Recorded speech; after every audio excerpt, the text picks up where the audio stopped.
నమస్కారం కిరణ్ టీవీ భక్తి ప్రేక్షకులకి స్వాగతం. నేను మీ గాయత్రి. ప్రస్తుతం మనతో పాటు ఉన్నారు ప్రముఖ ఆధ్యాత్మికవేత్త జ్యోతిష పండితులు పోతుకూచి చంద్రమౌళి శాస్త్రి గారు. గురుగారితో మాట్లాడదాం. నమస్తే గురుగారు. ఓం నమః శివాయ. ఓం శ్రీమాత్రే నమః. ఆయుష్మాన్ భవ. తల్లి చెప్పమ్మా. తప్పకుండా గురుగారు, థ్యాంక్ యూ సో మచ్. గురుగారు, జూన్ 2 తారీఖు గురువు మారుతున్నాడు. మళ్ళీ ఎవరి జాతకంలో అయినా గురువు సంచరిస్తే చాలా అదృష్ట యోగం అని భావిస్తూ ఉంటారు. వివాహం జరుగుతుంది, సంతాన యోగం కలుగుతుంది, అంటే అసలు ఇంకా ఊహించలేని శుభాలన్నీ కూడా వాళ్ళకే జరుగుతాయి అని అంటూ ఉంటారు. మళ్ళీ ఏ రాశుల్లో గురువు మారుతున్నాడు, ఏ రాశిలో సంచరించబోతున్నాడు జూన్ 2 నుంచి ఒకసారి తెలియజేయండి. ఓం బృహస్పతయే నమః. దేవానాంచ ఋషీనాంచ గురుం కాంచన సన్నిభం బుద్ధిమంతం త్రిలోకేశం తం నమామి బృహస్పతిం. ఆది గురువులందరికీ కూడా, సనాతన ధర్మంలో ఉన్నటువంటి పీఠాధిపతులందరికీ కూడా, మాకు విద్యనందించి ఎంతో జ్ఞానాన్ని ఇచ్చినటువంటి గురువులందరికీ కూడా నమస్కరిస్తూ, గురువు యొక్క అనుగ్రహం ముందు మాలాంటి గురువుల మీద పడాలని కోరుకుంటున్నాను. మరి ఆ గురువు యొక్క దృష్టి ముందు ఆ కిరణాలు మా మీద పడ్డాయి అనుకోమ్మా.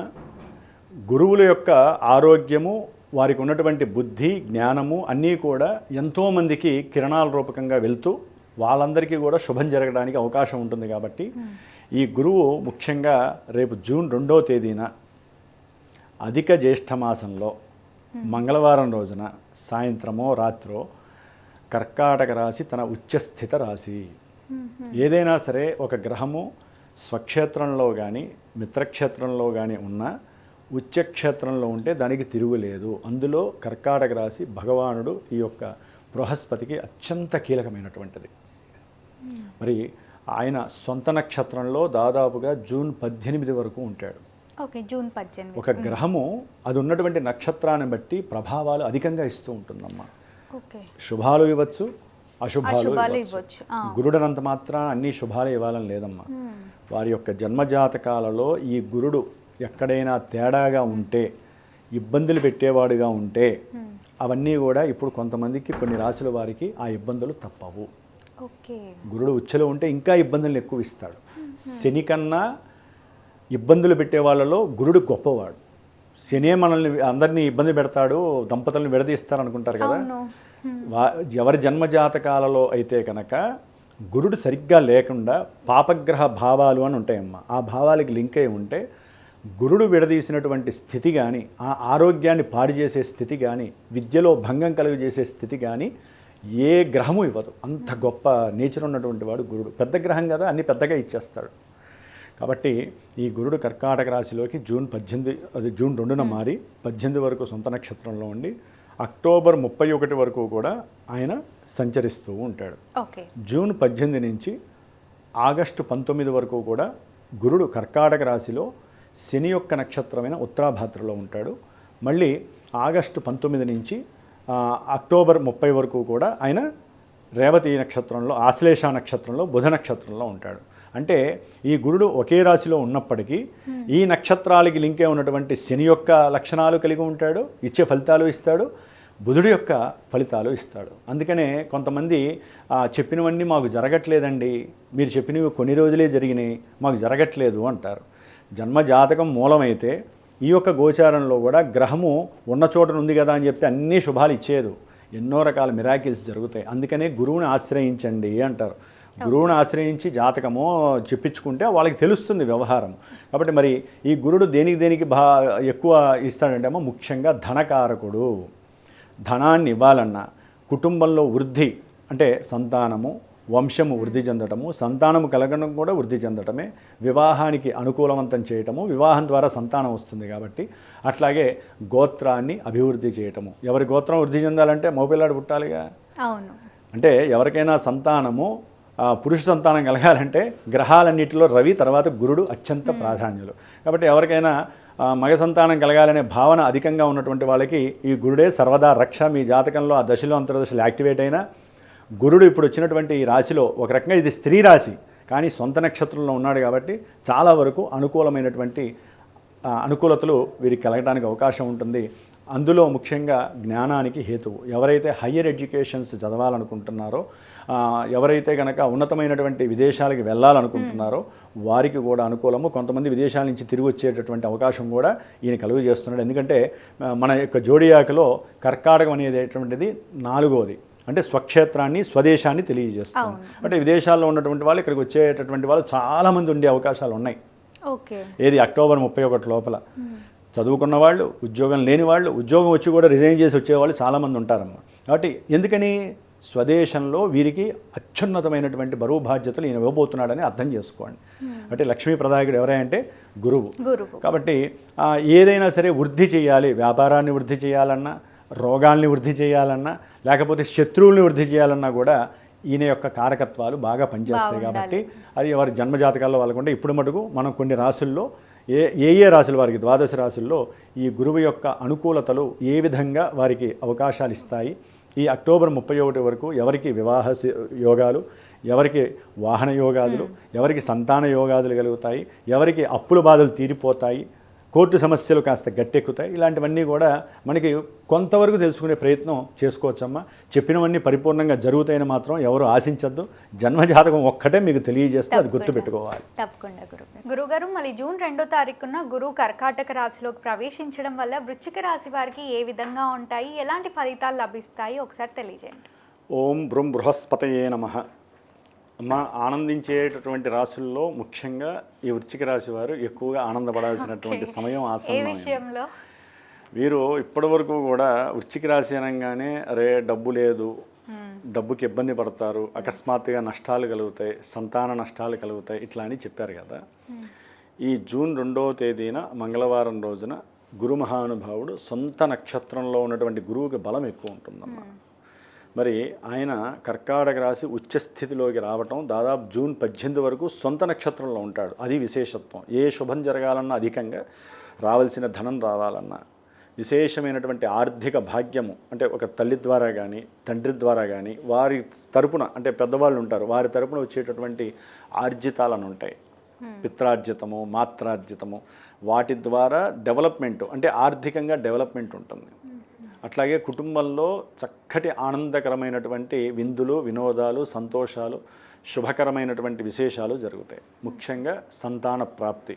ఆల్రెడీ నవమాసాలు మోసినటువంటి వారికి ఈ రేపు జూన్ 2వ తేదీ తర్వాత మరి సుపుత్ర యోగమో లేకపోతే సుపుత్రికా యోగమో వారి జన్మజాతకాన్ని బట్టి ఒక యోగం కలిగి, సంతాన యోగం కలిగి వారి ఇంట్లో చక్కగా ఫంక్షన్ జరిగేటటువంటి పరిస్థితి ఎక్కువగా వృశ్చిక రాశి వారికి కలుగుతుంది. శుభకార్యాలు జరిగే అవకాశం. ఎన్నో ఇబ్బందులు పడుంటారు, కానీ గురుడు రాక ఆ దృష్టి వలన వీరికి చక్కటి సంతాన భాగ్యము కలగడానికి అవకాశం ఉంటుంది. అట్లాగే కుటుంబంలో వృద్ధికి సంబంధించినటువంటి ఏ విషయంలోనైనా సరే వీరికి శుభం జరుగుతుంది. ముఖ్యంగా అమ్మ, వృశ్చిక రాశి వారు ప్రయాణాలకి సంబంధించి ధనము అచంచలంగా ఖర్చు పెట్టేటటువంటి సమయం ఇది. అంటే శుభకార్య లేకపోతే శుభతీర్థ ప్రయత్నాలు అంటే ఇప్పుడు మనకి యమునా నది పుష్కరాలను వస్తున్నాయి, నదీ తీర్థ పుష్కరాలు. వాటి కోసం చక్కగా ప్రయాణం కుటుంబంతో లేకపోతే సంతానంతో, బంధుమిత్రాదులతో, తల్లిదండ్రులతో ఆనందంగా ప్రయాణం చేస్తూ మరి ఆ ఆనందాన్ని ఎట్లా షేర్ చేసుకోవాలి? ధనం ఖర్చు పెడితేనే కదా ఆనందం వచ్చేది. ఊరిని వెళ్ళామా వచ్చామా అంటే ఆనందం రాదు. అందుకని చక్కటి ధనము ఆ విధంగా ఫ్లోటింగ్ అయిపోతూ ఉంటుంది, వచ్చినట్టు వెళ్ళిపోతూ ఉంటుంది. కానీ ఆనందం ఉంటుంది చూసారా, దాని ముందు ఇవేం పనికిరావు వాళ్ళకి. ఎందుకని ధనం ఫ్లోటింగ్ అవుతుందంటే గురుడు చరరాశిలోకి వచ్చినప్పుడు ఆయన డబ్బు నిలబడ్డం వెళ్ళిపోతూ ఉంటుంది. ఏ విధంగా? శుభకార్య పరంగా. కొంతమంది ధనాన్ని పెట్టుబడిగా పెడతారు, ఓ రియల్ ఎస్టేట్ రంగంలోనో లేకపోతే ఒక భూముల కొనుగోలులోనో ఏదో భూమి కొనుంటారు, ఎప్పుడో కొనుంటారు భూమి. ఆ భూమి లేకపోతే ఒక గృహాన్ని కొనుంటారు. వీరికి ఏదో అవసరం వస్తుంది, ఇంక దీన్ని లేకపోతే పెద్దదిగా చేసుకోవాలి, ఎప్పుడో కొన్నాం కదా, దాన్ని అమ్మేసి మంచిగా ఇంకేదైనా స్థలం తీసుకుందాం, కొత్త ఇల్లు కట్టుకుందాం, పెద్ద ఇల్లు అనుకున్నప్పుడు దాంట్లో వారు పెట్టింది 10 రూపాయలు అయితే ఇప్పుడు వారు అమ్మినప్పుడు 1000 రూపాయలు వచ్చేటటువంటి అది కూడా ఒక ఆనందమే కదమ్మా. ధనపరమైనటువంటి ఆనంద యోగం కలుగుతుంది. ఆ విధంగా గృహ సంబంధిత విషయాల్లో ఆనందము, సంతాన సంబంధిత విషయాల్లో ఆనందము. ముఖ్యంగా వృశ్చిక రాశి వారికి ఇవన్నీ ఆనందాలు ఒక ఎత్తు అయితే కొంతమందికి ఉద్యోగపరమైనటువంటి ఇబ్బందులు ఎదురవుతాయి. ఉన్నట్టుండి ఉద్యోగాదుల్లో వారికి లే ఆఫ్లు, ఉద్యోగాలు వెళ్ళిపోవటం, ధనపరమైనటువంటి ఇబ్బందులు. ఇదేంటి గురువుగారు ఇందాక దాకా బాగుంది కదా అంటే ఆ యొక్క స్థానాలు, ఆయన ఆధిపత్య స్థానము, ఆయన ఉన్నటువంటి స్థానాల పరంగా అవి ఉద్యోగరీత్యా కొంత స్ట్రగుల్నెస్ని కల్పిస్తాయమ్మా. ఓకే. అంటే వారు ఏ నిర్ణయం తీసుకోవాలో అర్థం కాని పరిస్థితి, ఏదో సంపాదించి పెట్టుకొని ఉంటుంది వాళ్ళు. ఆ ధనాన్ని కొంతమంది, అంటే ఇందాక చెప్పిన ఆనందాలకి సంబంధించింది వేరమ్మా, ఇది మెయిన్ ఏంటంటే ఉద్యోగ వ్యవస్థల్లో ఎన్నో కీలక మార్పులు జరుగుతాయి. ఆర్థికపరమైనటువంటి విషయాల యందు వీరు సాటిస్ఫాక్షన్ లేకపోవటమో, దాని పరంగా ఉద్యోగంలో మార్పులు చేసే అవకాశం జరగటమో, లేకపోతే కొంతమందికి ఉన్నట్టుండి ఉద్యోగాదుల్లో అసలు మారిపోవాలి, దీంట్లో ఎదుగుదల లేదు, ఆర్థికంగా నేను క్షోభపడుతున్నానని చెప్పి ఈ ఉద్యోగం అప్పటికప్పుడు రిజైన్ చేయటమో, దాని ద్వారా కొత్త ఉద్యోగాన్ని వెతుక్కోవటమో, ఇలాంటి వ్యవహారాలు కూడా జరగటానికి ఎక్కువ అవకాశాలు ఉంటాయి. అంటే గురుడి యొక్క దృష్టి వలన వీరికి ఇందాక చెప్పినట్టుగా చాలా చాలా విశేషమైనటువంటి భోగభాగ్యాలు లభిస్తాయి. కొంతమంది పెట్టుబడి పెట్టుంటారు ధనపరంగా, ఆ పెట్టుబడులకు సంబంధించినటువంటి లాభాలు, కొంతమందికి గృహాలలో నిధి నిక్షేపాలు దొరికేటటువంటి అవకాశాలు ఉంటాయి. అంటే వారి పూర్వీకులు దాచుకుంటారు కింద ఎక్కడన్నా, అలాంటి కొంతమంది ఎవరో ఇల్లు కట్టుకోవడానికని తవ్వుతారు కదా, తవ్వినప్పుడు దొరుకుతాయి. సరే, ఎవరికల్లా కళ్ళకి పడకపోతే మటుకు వీళ్ళు అదృష్టవంతులు, లేకపోతే గవర్నమెంట్ పరంగా వెళ్ళిపోతుంది. అక్కడ ఆ గురుడిచ్చే అదృష్టం ఏ రకంగా ఉంటుందో వీళ్ళకి తెలియదు. అంటే ఏంటమ్మా, అందరికీ కాదమ్మా, అది కూడా యోగం ఉంటేనే, ఆ యోగం ఉంటేనే జరుగుతాయి. కొంతమందికి ఎవరికో ఒకరికి అలాంటి యోగాలు కలిగే అవకాశము, పెట్టినటువంటి పెట్టుబడుల రీత్యా విపరీతమైనటువంటి ధనము వృద్ధి చెందేటటువంటి యోగం కలగటం, కొంతమంది సంతానానికి ఏదైనా సరే విశేషముగా గృహాన్ని రిజిస్ట్రేషన్ చేయటం, లేకపోతే వాహనపరమైనటువంటివి రిజిస్ట్రేషన్ చేసి వారికి కొత్త వాహనాన్ని ఇచ్చి వారిని సర్ప్రైజ్ చేయటం, దానివల్ల వారి ఇంట్లో కూడా విపరీతమైనటువంటి ఆనంద యోగాలు ఈ వృశ్చిక రాశి వారికి కలగడానికి ఎక్కువ అవకాశాలు ఉంటాయి. అట్లాగే అనుకున్నటువంటి సంకల్పాల యందు చాలా విశేషమైనటువంటి ప్రాముఖ్యత కలుగుతుంది ఈ యొక్క వృశ్చిక రాశి వారికి. ఏదైనా సరే ఒక వస్తువుని అమ్ముదామంటే ఆ వస్తువుకి సంబంధించినటువంటి ఆ అమ్మకపు విషయంలో చాలా ఫాస్ట్గా పనులైపోయేటటువంటి అవకాశం కలుగుతుంది. అట్లాగే వీళ్ళ యొక్క నాలెడ్జ్ ఎట్లా పెరుగుతుందమ్మా, అంతర్గతంగా వీరికి ఉన్నటువంటి శత్రువులు ఎవరో గమనించేటటువంటి శక్తి, వారిని దూరంగా ఉంచేటటువంటి పరిస్థితులు కూడా వీరికి కలిగే అవకాశం. అంటే గురుడి యొక్క దృష్టి వృశ్చిక రాశి మీద ఎప్పుడైతే పడుతుందో, ఈ దాదాపు ఈ అక్టోబర్ 31 వరకు ఆయన రాశులు మారుతూ ఉంటాడని చెప్పాం కదా, ఆ రాశులు మారినప్పుడు తప్పకుండా ఈ యొక్క యోగాలన్నీ వారికి కలుగుతాయి. ఒక రకంగా వృశ్చిక రాశి వారికి యోగం అనే చెప్పుకోవాలమ్మా. వారి జాతకంలో ఏదైనా సరే ఇబ్బందికరమైనటువంటి దశలు అంతర్దశలు జరిగితే, ఏ వివాహపరంగా ఆటంకాలు, కొంతమందికి ఇదే వ్యవహారంలో విదేశాలకు వెళ్ళే అవకాశం ఉంటుంది. సంతానాన్ని చూడడానికి విదేశాలకు వెళ్ళటము, అక్కడ ఆనందాన్ని షేర్ చేసుకోవడం, లేకపోతే అక్కడ ఏదైనా వ్యాపార సంస్థలు ఉంటే అక్కడి నుంచి డబ్బుని ఎర్నింగ్ చేసుకొని, లేకపోతే అక్కడ ఉన్నటువంటి ఆర్థికపరమైనటువంటి విషయాల్ని చక్కబెట్టుకోవడానికి విదేశీ ప్రయాణాలు చేయటం, లేకపోతే తల్లిగారిని పరామర్శించడానికి వెళ్ళటము, ఇట్లా ప్రయాణాలకి సంబంధించినటువంటి వ్యవహారాలలో కొంచెం వీరికి అనుకూలమైనటువంటి భావనలు కలుగుతాయి వృశ్చిక రాశి వారికి. కాబట్టి ఏదేమైనప్పటికీ గురుడు యొక్క మార్పు వృశ్చిక రాశి వారికి ఆనందదాయకమనే చెప్పుకోవాలి. ఓకే, తప్పకుండా గురుగారు. అలాంటి వీళ్ళకి ఎలాంటి పరిహారాలు అవసరం లేదా?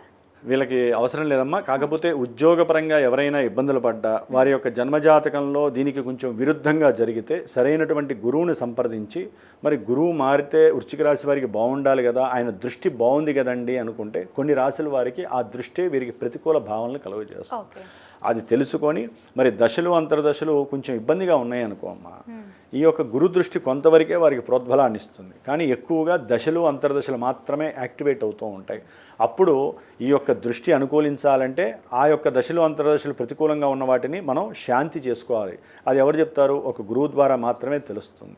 కాబట్టి ఆ విధంగా ఏదైనా మల్టిపుల్గా ట్యాగ్ చేసుకోవాలి తప్ప, గురువు యొక్క దృష్టి బాగుంది, గురువు బాగున్నాడు కదా మనకి అన్ని పనులు అయిపోతాయంటే అందరికీ కావు. ఎన్నో లక్షల మంది ఉంటారు, అందరికీ అన్ని పనులు అవ్వవు కదా.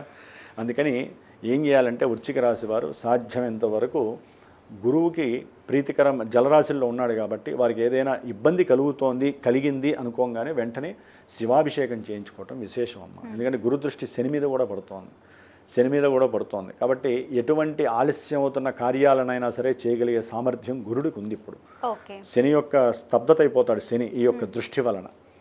కాబట్టి సాధ్యమంతరికి ఏదైనా ఇబ్బందులు కలుగుతున్నాయి అనుకుంటే ఈశ్వరాభిషేకం చేయటం వలన ఎటువంటి కార్యమైనా సరే పరిగెత్తే అవకాశం ఉంటుంది. తప్పకుండా గురుగారు, ధన్యవాదాలు. శుభమస్తు. చూసారు కదా, గురువుగారు చెప్పింది అయితే మీకు నచ్చిందని అనుకుంటున్నాను. ఎవరైనా గురువు చేత మీ జాతకం తెలుసుకోవాలి అనుకుంటే వీడియోలో స్క్రోల్ అవుతున్న నెంబర్ని కాంటాక్ట్ అవ్వచ్చు. ధన్యవాదాలు.